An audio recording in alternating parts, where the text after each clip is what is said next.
Inclusive, trazemos críticas ainda ao Banco Central, mais críticas de Lula. Ele disse que não quer confusão com a instituição, mas pediu para que o Senado fique vigilante quanto à atuação de Roberto Campos Neto. A fala foi durante um café da manhã com veículos de esquerda. E vamos ver como é que o Banco Central se comporta. Eu também só tenho medo de convivência com ele. Ele teve não sei quantos anos de convivência com o Guedes. Eu acho que o Senado tem que ficar vigilante. Porque eu lembro quantas críticas eu recebia da Fiesp toda vez que aumentava a taxa de juros. Eu lembro quantas críticas eu recebia do movimento sindical quando aumentava a taxa de juros. Eu lembro quantos senadores faziam um discurso contra mim pelo aumento da taxa de juros. Eles agora não têm mais que cobrar do presidente da República. Eles têm que cobrar deles. E eles podem. É isso que eu espero. É isso que eu espero. Estou muito tranquilo, eu não quero confusão. A única coisa que eu quero é que esse país volte à normalidade, esse país volte a crescer, volte a gerar emprego, volte a distribuir renda. É isso que eu quero. Se isso acontecer, eu estou feliz. Então vamos ao outro lado. Em meio às críticas do governo Lula, o presidente do Banco Central defendeu a autonomia da instituição. Durante um evento nos Estados Unidos, Roberto Campos Neto disse que a independência do banco é muito importante. The reason in the case of the autonomy of the central bank is to disconnect the cycle of monetary policy to the political cycle, because they have different lens and different interests. And the more independent you are, the more effective you are, and the less the country will pay in terms of cost of inefficient in monetary policy. Hora da análise, então, agora com o Yuri Pita, aqui se juntando ao time, e o Caio Junqueira segue com a gente. Yuri, então vou começar com você que está chegando agora. Uma boa noite. Ô Yuri, nesse incêndio em que estão Lula e Banco Central, Haddad é o bombeiro? É uma espécie de bombeiro, sim, Carol. Boa noite para você, para o Caio, para quem está com a gente no Prime Time.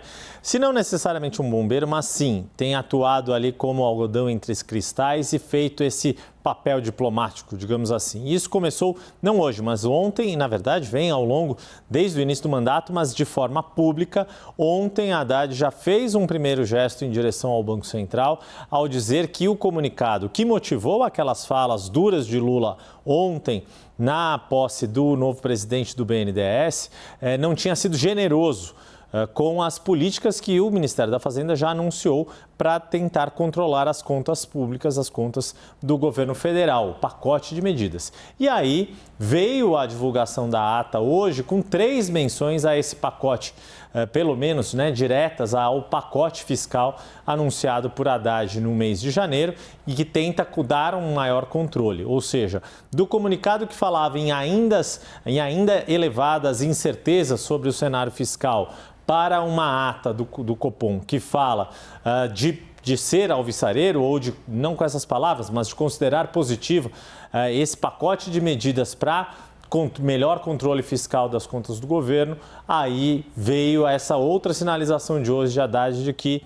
a ata veio num tom mais amigável a partir de uma análise mais aprofundada do que o governo pretende fazer. Seja como for, a grande questão é colocar em prática essas políticas, tanto de aumento de receitas, principalmente aumento de receitas, mas também de controle de gastos. E, por enquanto, até pelo tempo, ainda pouco mais de um mês de governo, isso ainda não se viu na prática. Mas, de qualquer modo, há sim todo um esforço do ministro Fernando Haddad de azeitar esta relação que o próprio Lula reconhece como ainda em início, por ter ainda apenas um mês, ser uma situação completamente diferente do que a que ele viveu entre 2003 e 2010. Foi ele quem bancou o Henrique Meirelles como presidente do Banco Central no seu governo daquela época. Alguém que vinha também de um campo oposto, ele tinha sido eleito deputado pelo PSDB do Goiás, mas entrou no governo e houve ali uma conjunção de interesses na hora de articular a política pública, a política econômica como um todo de Lula.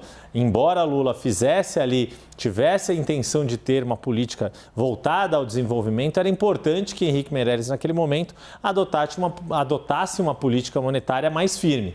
Agora, tendo herdado do governo Bolsonaro um presidente do Banco Central como Roberto Campos Neto, aí fica essa postura mais incisiva e clamando para que outros setores também façam esse coro. E vale lembrar, O fato de Roberto Campos Neto ter sido indicado ainda no início do governo Bolsonaro, mesmo depois de ter sido aprovado pelo Congresso a autonomia do Banco Central, continuar com relações próximas com ex-integrantes do governo Bolsonaro, acaba também causando um ruído político. Se é preciso respeitar a autonomia, por um lado, do governo em relação ao Banco Central, o governo cobra também a autonomia e independência política do Banco Central em relação a este ou aquele governo. Agora, Caio, enquanto o Fernando Haddad ameniza o tom, as críticas de Lula, como vimos, não só continuam, como movimentam a articulação de partidos aliados.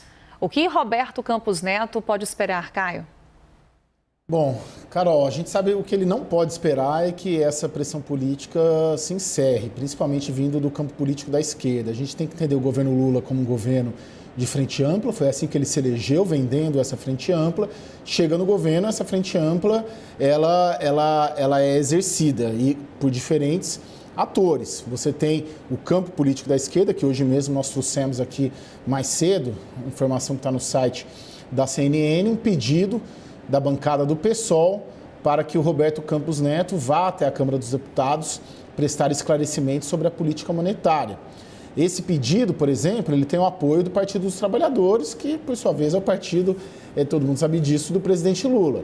Quando a gente começa a desgarrar um pouco do campo político da esquerda, dentro dessa frente ampla, não há um interesse de aliados. Estamos falando de partidos de centro, que tem ministérios, PSD principalmente, do presidente do Senado, Rodrigo Pacheco, o MDB, Baleia Rossi, até mesmo o União Brasil, que está mais ou menos dentro do governo, esses partidos ajudaram e votaram pela autonomia do Banco Central durante o governo Bolsonaro. E a eles não interessa qualquer revisão nesse sentido. Está aí a reportagem, inclusive, com o documento do protocolo do PSOL, pedindo que o Campos Neto vá até o plenário da Câmara, enfrentar ali 513 deputados.